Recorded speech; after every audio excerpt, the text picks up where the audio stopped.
Good afternoon. Let's get started. My name is Ricardo Hausmann. I'm the director of the Center for International Development at Harvard University. And it's a pleasure for me to be here moderating this panel on Latin America's demographic dividend and the opportunities to invest in our people, which is our greatest asset. Latin America is benefiting from the demographic bonus. That means that fertility rates have declined precipitously over the last 20 years, which means that the rate of growth of the working age population today is significantly higher than the rate of growth of the total population. That means that there's more people of working age relative to children.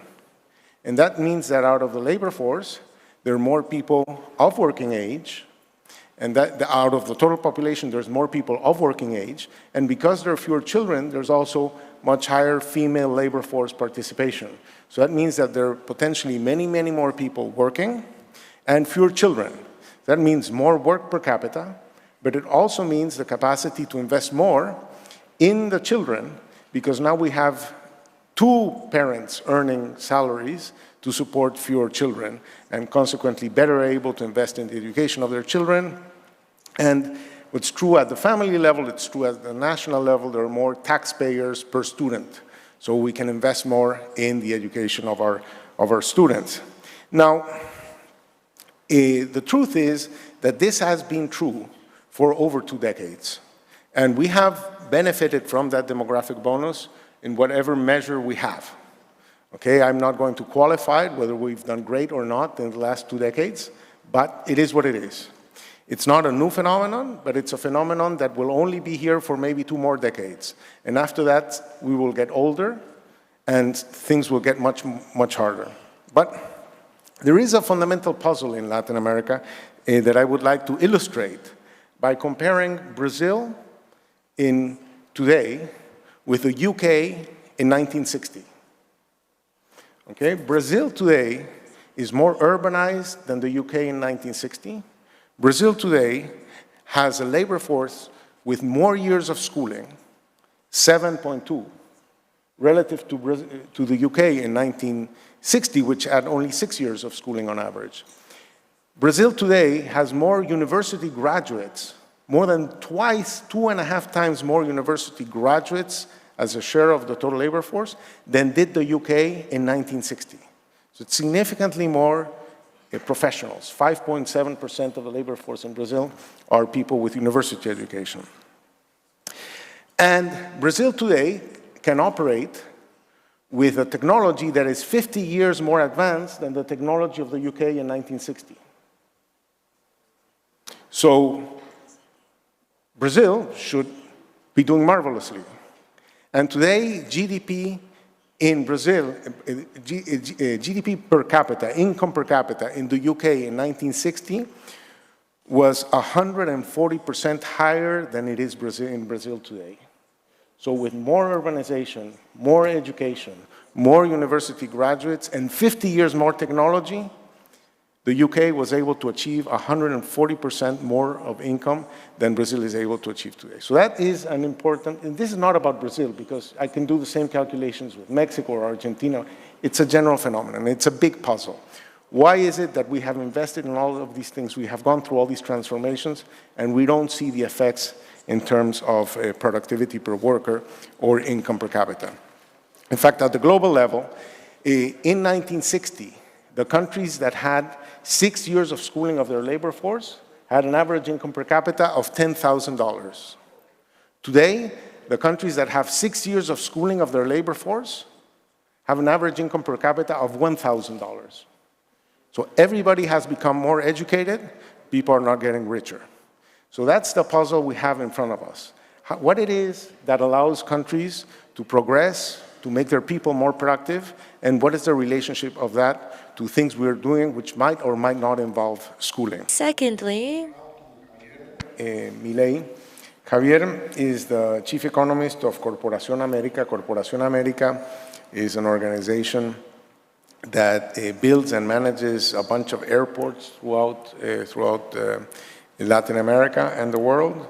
and is engaged in building this important railway tunnel between Argentina and Chile, and is a very significant organization that manages extremely complex things for which they need a lot of talent, and a lot of people who are able to perform the complex services that that company needs. Javier is also an academic, a researcher with over 50 papers published, and so I would like for you to share your thoughts as to what are the skills gaps or what are the difficulties that you face in terms of the potential for growing your firm or the rest of the society. Where are the skill shortages?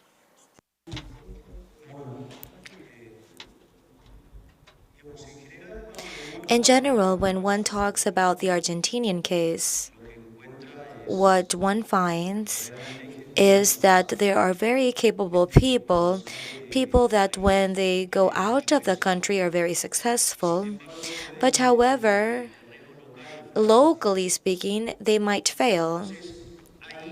And so there are some issues. For example, the first one has to do with the role of public education. For example, when one sees the result, you find that every time the formation or the training from the private sector is most important.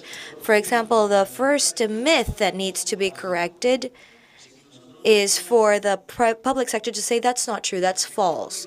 For example, the private sector in education generates what the market demands. However, the public sector, as its sustainability and results, do not depend on how successful they are in the placing of professionals in the market. They dedicate to the formation of professionals that live outside of the scheme of reality.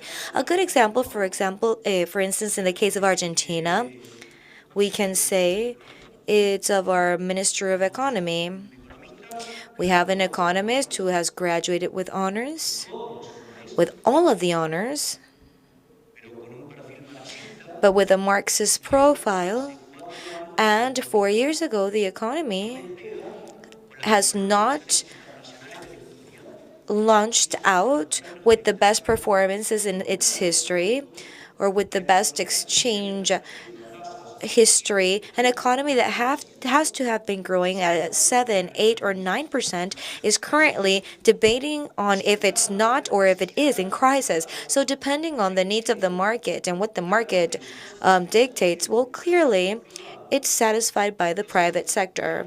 And so there is an issue of how the system generates the signals and how it internalizes it and produces what the market wants. And so I think that it's an interesting point, especially, Ricardo, when you were talking about the case in Brazil and the comparison with what England was and its equivalent.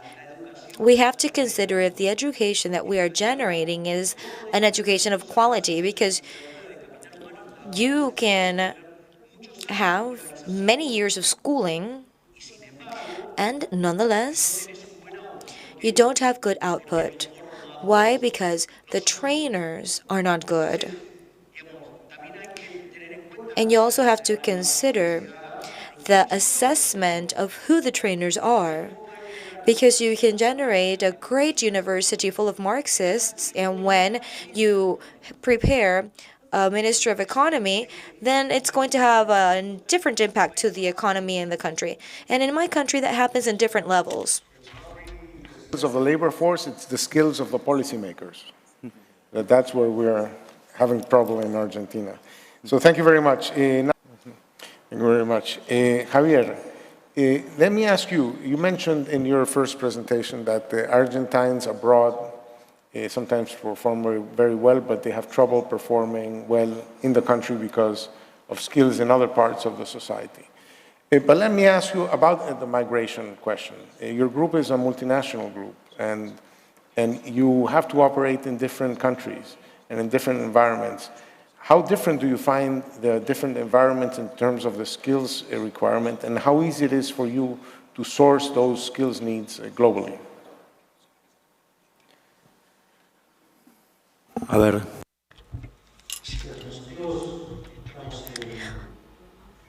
We are in many countries. We are in Argentina, Brazil.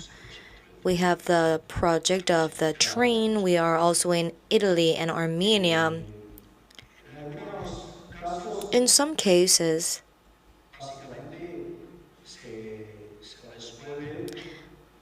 basically, we work with experts that have worked appropriately in the country or in certain business areas, and the strategic aspects are worked by those that have had good performance. And on the other hand, some tasks are outsourced. So you have a mix.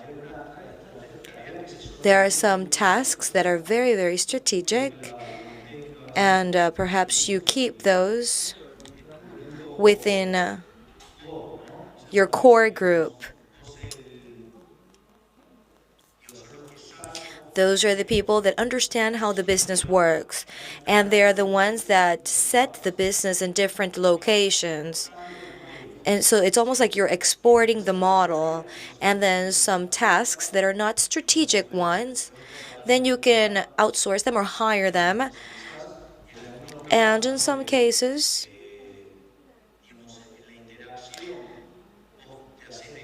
in the interaction, you develop important partnerships, and the partners also support. Because we don't go by ourselves in every location. In a lot of occasions, we develop partnerships with local companies, and that allows you to multiply talent. So you have an advantage in a scale, an economy of scale, but also in scope. So you have a synergy. And you take your experience as well as the local people and you put it together and you get to a new level of knowledge that allows you to generate more productivity and therefore better results. Peter, thank you. thank you very much. Unfortunately, our time is up. I would like to summarize by saying that Latin America, as we started saying, has a great opportunity. It's had it for a while. It hasn't done as much as it could have. There are many issues on the table.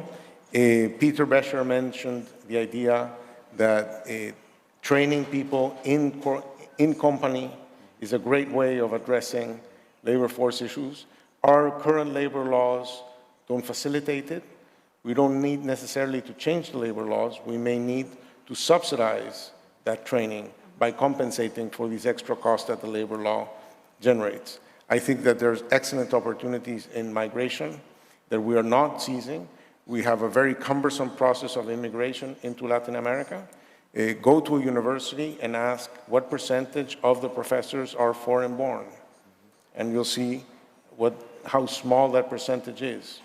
And that's because we are not trying to source ourselves globally in that area. And that's just one example because it's my area. We have done a lot, and we're doing a lot with education, but education is a solution for the next generation. There are plenty of people who are too old to be in school and who have many, many years of labor ahead of them, and there's a lot we can do in that respect with training, and we don't have world-class efforts on the training front, and we don't incorporate the corporate sector enough in that training effort, and with the right fiscal incentives to see the business community as a partner in the generation of jobs. So with that, I would like to close our session, thank the panelists with a great applause, and let's move on. Thank you very much.